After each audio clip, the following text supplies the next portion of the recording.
There's a microphone on your phone that's active right now, listening, even though you never opened an app, never pressed a button, and never asked it to do anything at all. It's been sitting there in standby this entire time, waiting for you to say 2 specific words. And the second you do, whether you meant to or not, it wakes up and starts recording. This isn't a conspiracy theory. It's not paranoia. It's a real documented feature sitting in your settings right now, and by the end of this, you're going to know exactly where to find it, exactly why it's been quietly shaping the ads you see, and exactly how to shut it off permanently. Let's get straight into what's actually happening, because the honest answer is more nuanced than the scary headlines make it sound, and understanding the real mechanism is what actually lets you take control of it. Your phone's voice assistant, whether that's Google Assistant on Android or Siri on an iPhone, relies on something called wake word detection to function. In order for you to say a phrase like, "Hey Google" or "Hey Siri" and have your phone respond instantly, the microphone has to be in a constant low-level standby state, passively monitoring the sound around it for that one specific trigger phrase. This part alone isn't some secret hidden conspiracy. It's actually publicly documented as how these assistants work by design. The microphone is listening locally on your device for that one phrase, and in theory, nothing gets recorded or sent anywhere until it hears exactly that trigger. Here's where it gets more complicated and honestly more concerning than most people realize. That wake word detection isn't perfect. It's not scanning for an exact, flawless match every single time. It's using pattern recognition trained to catch something that sounds close enough to the trigger phrase, which means all sorts of ordinary conversation can accidentally set it off. A word that rhymes with the trigger phrase, a sentence with a similar rhythm, even background noise from a television, can occasionally cause what's called a false positive, an accidental activation where your phone thinks it heard its name being called when nobody actually said it. And when that happens, your phone doesn't just quietly ignore it. It wakes up, starts recording, and in a lot of cases, that clip gets sent off your device entirely, uploaded to a company server for processing, sometimes even reviewed by an actual human being whose job is to check whether the assistant responded correctly, which means, through pure accident, snippets of your actual private conversations, ones you never intended to share with anyone, have a real chance of ending up recorded, uploaded, and in rare cases, listened to by a stranger, all triggered by a false alarm you never knew happened. Now let's address the elephant in the room directly, because this is the part that gets debated constantly, and I want to give you the honest, accurate picture instead of either extreme. Is your phone secretly recording every single word you say, all day, every day? Purely to build a marketing profile on you? No, there's no credible evidence supporting that specific claim, and researchers who have actually dug into this, including a major study out of Northeastern University that examined over 17,000 Android apps, found no cases of a microphone being secretly activated in that broad, constant surveillance way people imagine. But here's the nuance that gets lost when people jump straight to, no, it's not listening at all. The standby wake word detection is real? False. E-positive accidental activations are real and documented. And the uncomfortable truth is that most people have absolutely no visibility into how often this is actually happening on their own device, because there's no notification, no light, no alert telling you the moment it occurs. So if it's not constantly recording conversations for advertising, why does it so often feel like your phone knows exactly what you were just talking about? This is genuinely one of the most fascinating parts of the whole picture, and it comes down to just how good modern advertising profiles have gotten, without ever needing your actual voice at all. Your search history, the apps you have installed, your location data, the websites you visit, who you're connected to on social media, and even data shared between people. He on the same Wi-Fi network or in the same household, all of that gets fed into advertising systems that are shockingly good at predicting what you're about to want before you've even fully realized it yourself. If you visit a friend's house and have a conversation about a new show, and that friend searched for it online earlier that day, you might start seeing ads for it too. Not because your phone recorded your conversation, but because you share a location and possibly a network with someone whose search history already flagged that interest. It feels eerily precise, almost impossible to explain any other way.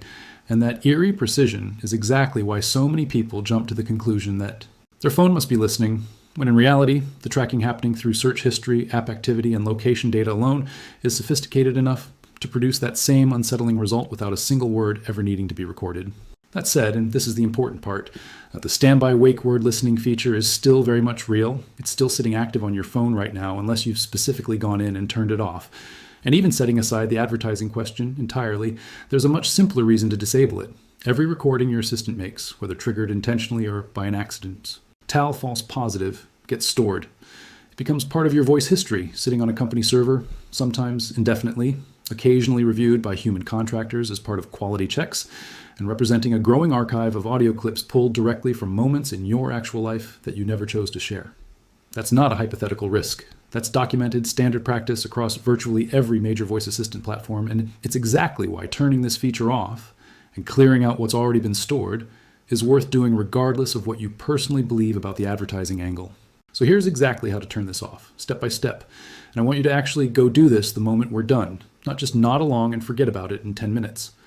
On an Android phone, open your settings and find the Google section, sometimes labeled Settings for Google Apps. From there, look for Search, Assistant, and Voice, and tap in to Voice. You'll see an option called Voice Match, which is the specific feature responsible for that. Always on Hey Google wake word detection. Tap into it, and you'll find a toggle you can switch off completely. Turning this off means your phone stops passively monitoring for that trigger phrase entirely. You can still use your assistant when you want it by tapping the microphone icon directly inside the search bar or opening the assistant manually, but it will no longer be sitting in the background, listening for its name to be called throughout the day. If you're on an iPhone, the process is just as straightforward. Open your settings, scroll down to Siri and search, and you'll find a toggle labeled Listen for Hey Siri, sometimes phrased slightly differently depending on your exact software version. Switch that off, and just like with Android, you retain the ability to use Siri manually whenever you actually want to, either by holding the side button or opening it directly, but the passive standby listening for the wake phrase stops entirely. Now, turning off future listening only solves half the problem, because there's likely already a substantial archive of past voice recordings sitting on your account from months or even years of normal use, and clearing that out matters just as much as disabling the feature going forward. On Android, you can head to the Google My Activity page, either through your phone OR on a computer, and you'll find a full timeline of your interactions with Google services, including every voice recording tied to your assistant activity. Entries that include an actual audio clip will show a small microphone icon, and if you tap into the details of on any of those entries, you can listen back to exactly what was recorded during that interaction, which, if you've never checked this before, can be a genuinely eye-opening experience. From that same screen, you can delete individual recordings one at a time, or clear your entire voice history in bulk, wiping out the accumulated archive in one go. On an iPhone, Apple provides a similar path through your privacy settings, allowing you to review and delete stored Siri interaction data as well, though Apple has stated that Siri requests aren't linked directly to your Apple ID, the way some other platforms tie voice data to a full account profile.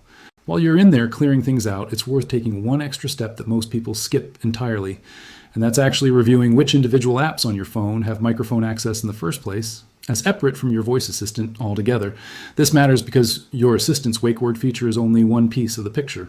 Plenty of other apps request microphone out, permission during setup, and while a lot of that access is completely legitimate, video calling apps, voice recorders, messaging apps with voice message features, all genuinely need it to function. Some apps request microphone access without any clear reason tied to what the app actually does. Go into your settings, find your permission, N Manager or Privacy section, and look specifically at microphone. Go through the full list of apps that currently have access, and for anything that doesn't have an obvious direct reason to need your microphone, revoke that access. A photo editing app doesn't need to hear you. A flashlight app doesn't need to hear you. If you're not sure why a particular app has microphone access at all, that uncertainty itself is a good enough reason to turn it off and see whether anything actually breaks, because in most cases, nothing will. I want to take a moment here to talk about why this specific setting tends to fly under the radar for so long, because it's a pattern you'll start noticing across almost every hidden privacy setting once you start paying attention. When you first set up a new phone, enabling the wake word feature is framed entirely around convenience, hands-free access, faster responses, a smoother experience overall, and all of that is genuinely true. Nobody walks you through the trade-off on the other side of that convenience. The standby listening, the false positive risk, the accumulated voice history sitting quietly on a server somewhere. You're shown the benefit during setup, and the cost is simply never mentioned, left for you to discover on your own if you ever happen to go digging deep enough into your settings to find it. There's also a broader lesson buried in all of this that's worth carrying forward well beyond just this one setting. The uncanny feeling that your phone is listening to you, that specific eerie sensation almost everyone has experienced at least once, is usually a signal worth paying attention to, even when the actual cause turns out to be something slightly different than what you first assumed. It might not be your literal words being recorded and sold to advertisers and dramatic way people picture. But the underlying reality that your search history, your location, your app activity, and your household's shared network data are all being stitched together into a profile detailed enough to predict your interests with startling accuracy is arguably just as significant. And a privacy concern, even if it doesn't involve your literal voice. Fixing the wake word setting handles one piece of the puzzle. Being aware of just how much passive tracking happens through completely non-audio means is the bigger picture that this single setting change should really get you thinking about. One more thing worth mentioning before you go turn this off, because it's the kind of detail that saves you from a frustrating surprise later. After you disable voice match or turn off Hey Siri, don't be alarmed if a software update down the line quietly resets it back to its original enabled state. This happens more often than people expect, particularly after major operating system updates, where certain preferences you'd previously changed can revert without a clear notification telling you it happened. Making a habit of checking back on this setting every few months, especially right after your phone updates itself, is a small habit that keeps you actually in control long term, rather than assuming a change you made once will simply stay that way forever without you ever checking again. If you've made it this far and you're the kind of person who wants to go a step further than just disabling the wake word feature, there is a more complete option available too, which is turning off your voice assistant entirely rather than just the standby listening component. This means giving up hands-free activation completely, typing out requests instead of speaking them, and exceeding a bit more friction. In exchange for the highest level of certainty that your microphone isn't sitting in any kind of standby state whatsoever, for most people, this level of restriction feels like giving up too much convenience for a marginal gain. Since disabling voice match or Hey Siri already eliminates the passive listening component that causes most of the actual concern. But if you're someone who has already sensitive conversations happening around your phone regularly, work-related, medical, legal, anything where the stakes of an accidental recording feel higher than average, going that extra step and disabling the assistant altogether is a completely reasonable choice, and one worth genuinely considering rather than dismissing outright. Let me give you a concrete sense of how often this actually happens, because abstract numbers like a false positive rate don't mean much until you connect them to real daily life. Think about how many hours your phone sits near you throughout an average day, on your desk while you work, in your pocket during conversations, on your nightstand overnight, in the car during a drive, at dinner with your family. Across all of those hours, every single day, week after week, the standby listening feature is passively active the entire time, waiting for a trigger phrase, running pattern matching against everything it hears, even a very small false positive rate, something that sounds negligible on paper, compounds into a meaningful number of accidental activations once you multiply it across months and years of constant background listening. And each one of those accidental activations is a moment where a piece of your actual life, a conversation you never intended to share with anyone, potentially got recorded, uploaded, and added to a growing archive sitting on a server you have no direct control over. This is also a good moment to explain why so many people, when they finally go check their own voice history for the first time, come away genuinely unsettled, not necessarily because they find something shocking, but because of the sheer casualness of what's captured. It's rarely dramatic. It's usually mundane household chatter, half-finished sentences, background noise from the television, someone in the room asking an unrelated question, all recorded not because anyone chose to share it, but because the microphone happened to be in standby at exactly the wrong moment. That mundaneness quality is actually what makes it worth taking seriously. This isn't some rare, dramatic breach requiring a sophisticated hacker. It's an ordinary, built-in feature of daily phone ownership, quietly accumulating an archive of your private life in the background. One accidental trigger at a time, completely invisible unless you specifically go looking for it. There's a reason companies don't make this archive more visible by default, and it's worth thinking through honestly, rather than assuming the worst possible motive. Voice data genuinely does help improve how well these assistants recognize speech over time, and companies have a legitimate technical reason to want access to real-world audio samples to refine their systems. But legitimate technical benefit and complete transparency about the trade-off are two very different things, and the gap between them is exactly where this whole issue lives.